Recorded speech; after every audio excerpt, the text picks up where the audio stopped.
अब आगे बढ़ते हैं, खबर सुल्तानपुर से है। सुल्तानपुर में ट्रक ड्राइवर ने एआरटीओ आर के वर्मा के 2 सहायकों को रौंद दिया। हादसे में दोनों की मौत की खबर है। वही ट्रक ड्राइवर मौके से फरार हो गया। अब ट्रक ड्राइवर की तलाश लगातार की जा रही है। ये सुल्तानपुर से खबर है, जहां पर ट्रक ड्राइवर ने एआरटीओ आर के वर्मा के 2 सहायकों को रौंदा और हादसे में दोनों की ही जान चली गई, मौत हो गई। ट्रक ड्राइवर मौके से भाग निकला। अब ड्राइवर की तलाश लगातार की जा रही है।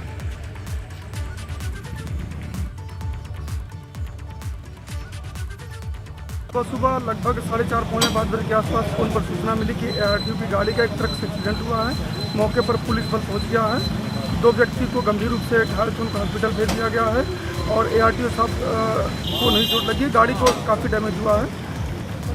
सर कहाँ के आरटीओ थे? ये एआरटीओ सुल्तानपुर थे। वो चेकिंग में निकले हुए थे रात में और चेकिंग के दौरान एक घटना घटी है। अब चलिए आगे बढ़ते हैं। सबसे पहले खबर बुलंदशहर से है, जहां पर आग का तांडव देखने को मिला है। अग्नि तांडव की तस्वीरें सामने आ रही हैं। बुलंदशहर में फर्नीचर शोरूम में भीषण आग लगी है और आग से खबर ये कि शोरूम में लाखों रुपए का जो माल रखा हुआ था वो जल करके खाक हो गया। सिकंदराबाद के गांव निजामपुर स्थित रॉयल चेयर्स शोरूम का ये पूरा मामला है और शोरूम के ऊपर रह रहे परिवार ने धुआं उठता देखा तो घर से भागकर अपनी जान बचाई। ये देखिए, तस्वीर भी आपको दिखा रहे हैं। और आग की सूचना पर पुलिस और फायर ब्रिगेड की गाड़ी यहां पर पहुंची। आग फैलते देख दूसरे फायर स्टेशन से भी फायर ब्रिगेड की गाड़ियों को यहां पर मंगवाया गया। कड़ी मशक्कत के बाद शोरूम में लगी आग पर काबू पा लिया गया है। ये बड़ी अपडेट है कि आग पर काबू पा लिया गया, आग को बुझा लिया गया। शुरुआती जांच में शॉर्ट सर्किट वजह बताई जा रही है। जब यहां से ये धुएं का काला गुबार उठ रहा था उसी वक्त की तस्वीर आपको दिखा रहे हैं। हालांकि अभी जानकारी ये है कि इस आग पर काबू पा लिया गया है। फायर ब्रिगेड की कई गाड़ियां यहां पर पहुंची, पुलिस की टीम पहुंची और फिर पानी की बौछार करके आग पर काबू पा लिया गया। अब ये कहा जा रहा है कि आग लगने की वजह शॉर्ट सर्किट हो सकती है। बड़ी जानकारी बुलंदशहर से आपके सामने, जहां पर आग का तांडव देखने को मिला। फर्नीचर शोरूम में भीषण आग लगी और लाखों रुपए का माल जो शोरूम में रखा हुआ था वो जल के राख हो गया है। ये कहा जा रहा है भारी नुकसान हुआ है। सिकंदराबाद के गांव निजामपुर स्थित रॉयल चेयर्स शोरूम का ये पूरा मामला है और शोरूम के ऊपर जो परिवार रह रहा था, धुआं उठता देखा तो तब जाकर उन्होंने भागकर अपनी जान बचाई और फिर पुलिस को सूचित किया। पुलिस फायर ब्रिगेड की टीम यहां पर पहुंची और फिर बड़ी अपडेट है, आग पर काबू पा लिया गया। वजह शॉर्ट सर्किट। और प्रयागराज से भी बड़ी खबर है। महाधिवक्ता भवन में अग्निकांड की जांच रिपोर्ट तैयार। जांच कमेटी ने अपनी रिपोर्ट शासन को भेज दी है। रिपोर्ट तैयार कर ली गई है और पूरी जो जांच रिपोर्ट है वो कमेटी को भेज दी गई है। शॉर्ट सर्किट की वजह से महाधिवक्ता भवन में आग लगी थी और भवन में लगे अग्निशमन उपकरणों में कमी की बात ये निकल के सामने आ रही है, सूत्र बता रहे हैं। और रिपोर्ट के आधार पर भवन बनाने वाली एजेंसी पर कार्रवाई की तैयारी है। जो रिपोर्ट तैयार की गई है उसके आधार पर ये कहा जा रहा है, बड़ी जानकारी है कि भवन बनाने वाली एजेंसी पर कार्रवाई की तैयारी चल रही है।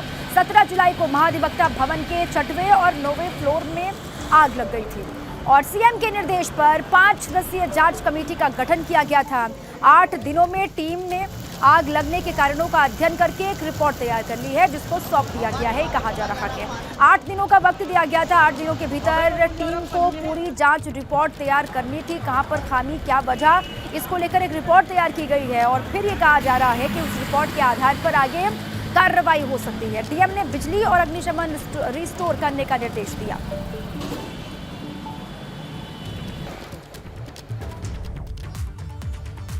अब आगे बढ़ते हैं, खबर श्रावस्ती से है, जहां स्कूल से निकल रहे एक मासूम छात्र को ट्रैक्टर ने रौंद दिया और हादसे में मौके पर ही मासूम की जान चली गई। जिस छात्र की मौत हुई उसकी उम्र बताई जा रही है 8 साल। ट्रैक्टर ड्राइवर वहां से भाग निकला, उसकी तलाश लगातार जारी है। लोग गुस्से में हैं। देखिए, आप तस्वीर आपको दिखा रहे हैं। श्रावस्ती से ये खबर है। स्कूल से निकल रहे एक मासूम को, जो महज 8 साल का था, वो स्कूल से निकल रहा था। ट्रैक्टर ने उसको रौंदा और हादसे में उसकी मौके पर ही मौत हो गई। और ये कहा जा रहा है कि तब से ही हादसे के बाद ट्रैक्टर ड्राइवर वहां से भाग निकला है। आसपास के लोगों का गुस्सा आप देख पा रहे हैं। अब पुलिस की टीमें ड्राइवर की तलाश में है।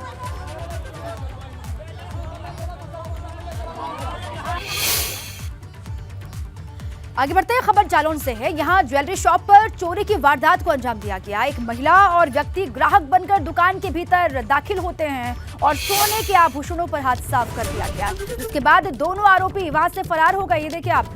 और चोरी की ये पूरी वारदात ज्वेलरी शॉप में लगे सीसीटीवी कैमरे में कैद हो गई है। फिलहाल पुलिस आरोपियों की तलाश में जुटी हुई है। ज्वेलरी शॉप में चोरी की वारदात को अंजाम दिया गया। एक महिला और एक व्यक्ति ग्राहक बनकर दुकान के भीतर पहुंचे और सोने के जो आभूषण थे उन पर हाथ साफ किया, वहां से भाग निकले। चोरी की ये पूरी वारदात जो सीसीटीवी कैमरा यहां पर लगा हुआ था उसमें कैद हो गई। फिलहाल पुलिस अब ये दावा कर रही है कि जल्द ही इन दोनों को दबोच लिया जाएगा, गिरफ्तारी होगी।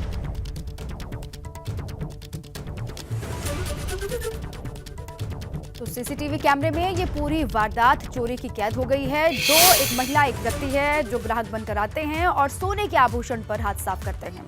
ज्वेलरी शॉप पर चोरी की वारदात लगातार बढ़ती ही जा रही है और आज जालौन की भी खबर है। जालौन में चोरों ने ज्वेलरी शॉप को निशाना बनाया, तो वहीं कल कानपुर से भी ऐसी ही वारदात सामने आई। कानपुर में एक महिला ज्वेलरी शॉप पर ग्राहक बनकर पहुंची और आभूषण चोरी करके वहां से भाग निकले, जिसका वीडियो भी सोशल मीडिया पर वायरल हो रहा है। सीसीटीवी का ये फुटेज है। दो तस्वीरें आपको हम दिखा रहे हैं। एक तरफ कानपुर की तस्वीर आप देख लीजिए जहां बीते कल वारदात को अंजाम दिया गया, तो दूसरी तस्वीर जालौन की भी आपको हम दिखा रहे हैं जहां पर भी ग्राहक बनकर दाखिल होते हैं और उसके बाद चोरी की वारदात को अंजाम देते हैं। कानपुर की तस्वीर और जालौन में भी ये हुआ। साथ में श्रावस्ती से भी खबर है कि वहां पर भी चोरी की वारदात को अंजाम दिया गया। ये दो तस्वीर आपको हम दिखा रहे हैं। कानपुर से खबर है। कानपुर में बाइक सवार बदमाशों ने लूट की कोशिश की और इस दौरान फायरिंग भी की गई है। फायरिंग की कोशिश भी की गई। वहीं स्थानीय लोगों ने एक बदमाश को पकड़ लिया। बताया ये जा रहा है कि कई बार स्थानीय लोगों ने पुलिस को मौके पर बुलाने की कोशिश की, लेकिन पुलिस वहां पर नहीं पहुंची। पुलिस को लेकर कानपुर में ये जानकारी है कि बाइक सवार बदमाशों ने लूट की कोशिश की और वहां पर फायरिंग करने की भी कोशिश की गई। स्थानीय लोगों ने एक बदमाश को पकड़ लिया है, तस्वीर भी आप देख पा रहे हैं। और बताया ये जा रहा है कि कई मरतबा स्थानीय लोगों ने पुलिस को मौके पर बुलाने की कोशिश की, लेकिन पुलिस के अधिकारी यहां पर नहीं पहुंचे। अब पुलिस प्रशासन को लेकर भी लोगों का गुस्सा है।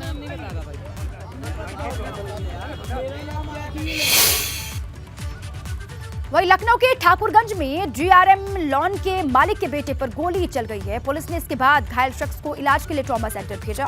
हालांकि ट्रॉमा सेंटर में डॉक्टर ने उसे मृत घोषित कर दिया। फिलहाल पुलिस सभी पहलुओं के आधार पर तफ्तीश कर रही है। ये बड़ी जानकारी आपके सामने है। देखिए, लखनऊ के ठाकुरगंज से खबर है। ठाकुरगंज में जीआरएम लॉन के मालिक के बेटे पर गोली चली।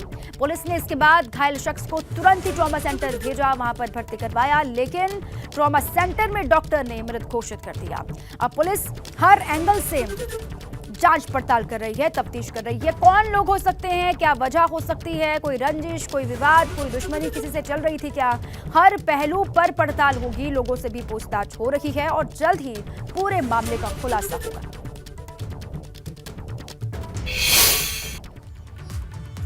लखनऊ से अगली खबर है, जहां एक महिला का शव संदिग्ध परिस्थितियों में मिला है। स्थानीय लोगों ने जैसे ही शव को देखा पुलिस को सूचित किया। फिलहाल पुलिस ने शव को पोस्टमार्टम के लिए भेज दिया है और मामले की जांच पड़ताल पुलिस ने शुरू कर दी है। लखनऊ से जानकारी, एक महिला का शव संदिग्ध परिस्थितियों में यहां पर मिला। स्थानीय लोगों को जैसे ही इसकी भनक लगी, जैसे ही शव को स्थानीय लोगों ने देखा, पुलिस को इसकी जानकारी दी, पुलिस को सूचित किया। फिलहाल खबर यह है कि पुलिस ने शव को कब्जे में लेकर पोस्टमार्टम के लिए भेज दिया है और मामले की जांच पड़ताल शुरू कर दी है।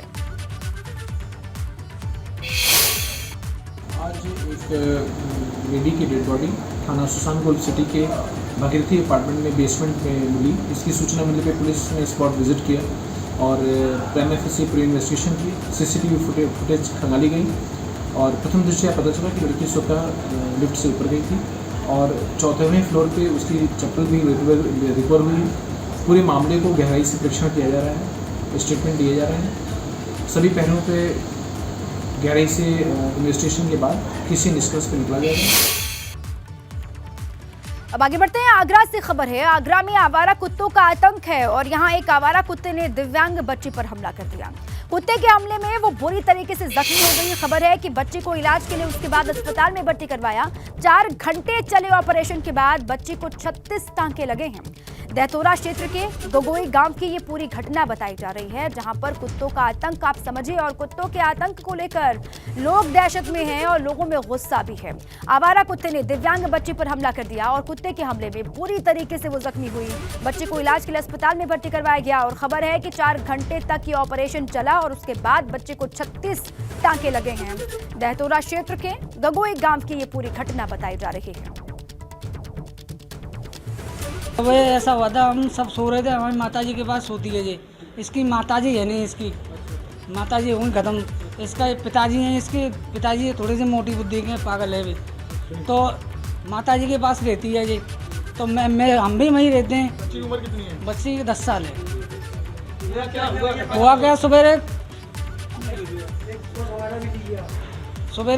निकल गई है, सवेरे कुत्ते ने घेर लिया है, समझ लो। कितने कुत्तों ने? करीब 2 कुत्ते थे। कितनी जगह खाया है? बहुत जगह खाया है उसे, पैरों में खाया है, यहाँ पर भी खाया है और हाथों में भी खाया है, मूड में भी खाया है। इसी बच्ची को खाया है, औरों को भी खाया है? नहीं, यही बच्ची थी। थोड़ा से लेके आए थे और बच्ची को बहुत बुरी हालत में लेके आया गया है और उसके शरीर पर करीब 25-30 जगह कुत्ते ने दोनों तरफ काट रखा है। उसको तुरंत यहाँ ऑपरेशन थिएटर में लाया गया है और हमारी जो सर्जन की पूरी टीम है पिछले 3 घंटे से उसमें स्टिचिंग करने में लगी हुई है और बेहोशी की हालत में उसको स्टिचिंग दिया जा रहा है, अंडर जी है। और अब बड़ी जानकारी है, कैबिनेट की बैठक में कई प्रस्तावों पर मुहर लगी है। एनसीआर में रहने वालों के लिए बहुत बड़ी राहत वाली खबर है। रोड टैक्स में छूट के लिए 4 राज्यों से करार हुआ है।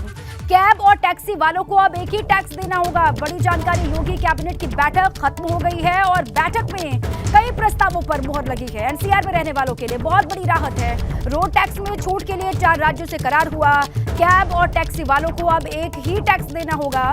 स्कूल बसों को भी मिलेगी टैक्स में बड़ी राहत, ये बड़ी जानकारी है। परिवहन विभाग ने 4 राज्यों से करार किया हुआ है, ये कहा जा रहा है। देखिए, स्कूल बसों को भी टैक्स में बड़ी राहत मिलेगी। दिल्ली, नोएडा, गाजियाबाद में आने जाने में सहूलियत होगी। ललितपुर में नई जेल बनाने के प्रस्ताव को भी मिली है मंजूरी कैबिनेट की बैठक में। ये बड़ी खबर आपके सामने है। योगी कैबिनेट की बैठक जो चल रही थी वो खत्म हो गई है। बड़ी अपडेट ये है और इस बैठक से बड़ी जो बातें निकल करके सामने आई है वो आपको बता रहे हैं। एनसीआर में रहने वालों के लिए खुशखबरी है, बड़ी राहत है। रोड टैक्स में छूट के लिए 4 राज्यों के साथ करार हुआ है। कैब और टैक्सी वालों को एक ही टैक्स अब देना होगा। स्कूल बसों को भी टैक्स में बड़ी राहत मिलेगी, सहूलियत मिलेगी। दिल्ली, नोएडा, गाजियाबाद में आने जाने में आसानी होगी, सहूलियत होगी। और ललितपुर में नई जेल बनाने के प्रस्ताव को भी मिली है मंजूरी, ये कहा जा रहा है। और चलिए इसी पर विस्तार से बात करते हैं और जानकारी लेते हैं। हमारे साथी शैलेश जुड़ चुके हैं, उन्हीं का रुख कर लेते हैं। शैलेश, कैबिनेट की बैठक खत्म हो गई है, जो बड़ी बातें हैं, जो बड़े पॉइंट्स हैं, वो जरा एक बार फिर से बता दें दर्शकों को। शैलेश, देखिए, अगर हम प्रस्ताव की बात करते हैं तो देखिए, परिवहन विभाग से जुड़ा हुआ बड़ा प्रस्ताव आज यहाँ पर पास हुआ है कि यूपी, हरियाणा, दिल्ली और राजस्थान, ये वो 4 राज्य हैं जहाँ पर अगर यात्री या जो गाड़ियां हैं वो आएंगी जाएंगी तो उनको अलग अलग टैक्स नहीं देना होगा, क्योंकि तमाम लोग यहाँ पर रोजाना आसपास ये जुड़े हुए राज्य है यात्रा करते हैं। कई बार ऐसा होता है कि कोई जो है वो पहले गुड़गांव से दिल्ली आया और दिल्ली के बाद वो यूपी में आता है, तो ऐसे में 3 राज्य इसमें इन्वॉल्व होते हैं, तो उसे अलग अलग जगह पर टैक्स देना पड़ता है।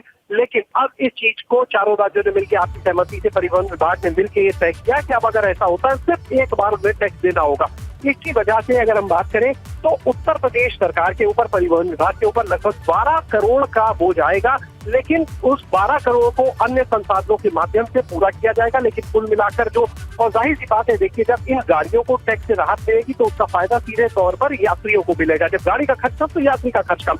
दूसरी चीज अगर बात करें तो कारागार प्रशासन विभाग का प्रस्ताव था, ललितपुर में एक जेल को लेकर, उसको भी यहाँ पर आज पास कर दिया गया है। जेल के विस्तार से जुड़ा हुआ प्रस्ताव था, उसको पास कर दिया गया है। इसके अलावा देखिए, अगर बात करें शिक्षा विभाग, बेसिक शिक्षा विभाग से जुड़ा एक पुराना प्रस्ताव था, जो डीबीटी के माध्यम से यहाँ पर जो पैसा बच्चों के खाते में भेजा जाता है स्कूल ड्रेस के लिए, यूनिफॉर्म के लिए, तो उससे जुड़ा हुआ प्रस्ताव जो है वो भी आज यहाँ पर पास किया गया है। हालांकि अमाउंट जो होगा उसको लेकर अब से कुछ देर में स्थिति क्लियर होगी, क्योंकि पहले वो अमाउंट 1100 हुआ करता था एक बच्चे के लिए, लेकिन इस बार 1200 रुपए का प्रस्ताव सोचते माने गया था। कुछ देर में स्थिति उसकी भी स्पष्ट हो जाएगी, लेकिन अब तक जो जानकारी आ रही है उसको भी पास किया गया है। और ऐसी स्थिति में जो बच्चे हैं उनको यूनिफॉर्म और स्वेटर, जूते मोजे, बैग के अलावा अब जो 100 रुपए बढ़ेंगे उससे उन्हें स्टेशनरी, पेंसिल, नोटबुक ये भी वो ले सकेंगे। फिलहाल उस प्रस्ताव के ऊपर भी हमारी नजर है, कुछ देर में स्थिति स्पष्ट हो जाएगी। इसके बाद अगर हम बात करें, देखिए पंचायती राज विभाग, ऊर्जा विभाग, इनसे जुड़े हुए,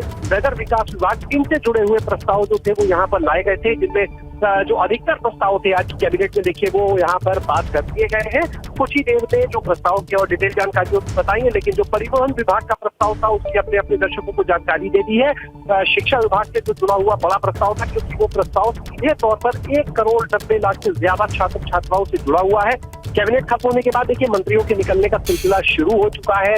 हमारी बात हुई यहाँ पर कुछ मंत्रियों से, उन्होंने भी बताया कि कैबिनेट में अधिकतर जो आज प्रस्ताव आए थे वो सभी पास हो गए हैं और कुछ ही देर में यहाँ पर उनकी और डिटेल जानकारी भी देखिए दी जाएगी। शुक्रिया शैलेश आपका पूरी जानकारी के लिए। कुछ देर में ब्रीफिंग भी की जाएगी। जो जो प्रस्ताव है जिनको मंजूरी मिली है उनको लेकर जानकारी तफसील से साझा की जाएगी। ये बड़ी जानकारी शैलेश भी दे रहे थे। तमाम बड़ी सहूलियतें, जो बड़ी राहतें दी गई हैं उसके बारे में लंबे वक्त से सोचा भी जा रहा था, मंथन उसको लेकर हो रहा था और जो प्रस्ताव अधिकतर लाए गए उन प्रस्तावों को मंजूर कर दिया गया है। बड़ी जानकारी है।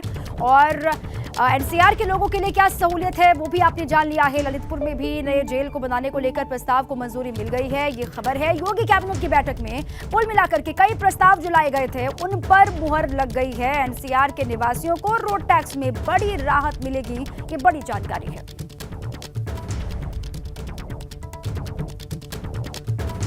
अडानी ग्रुप के चेयरमैन गौतम अडानी ने आज अडानी एंटरप्राइजेस की एनुअल जनरल मीटिंग में संबोधित अपना दिया। उन्होंने कहा कि भारत आने वाले सालों में क्लीन एनर्जी के क्षेत्र में सबसे अग्रणी रहने वाला है और अडानी समूह भारत में निवेश करने से कभी भी पीछे नहीं हटेंगे और यहाँ हम अपना इन्वेस्टमेंट बढ़ाते रहेंगे।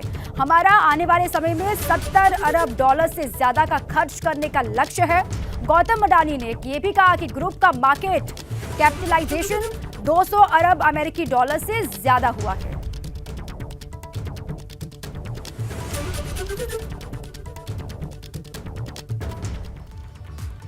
और इसी खबर के साथ ही बुलेटिन में अभी के लिए बस इतना ही। खबरों का सिलसिला लगातार जारी है, आप रहे हमारे साथ।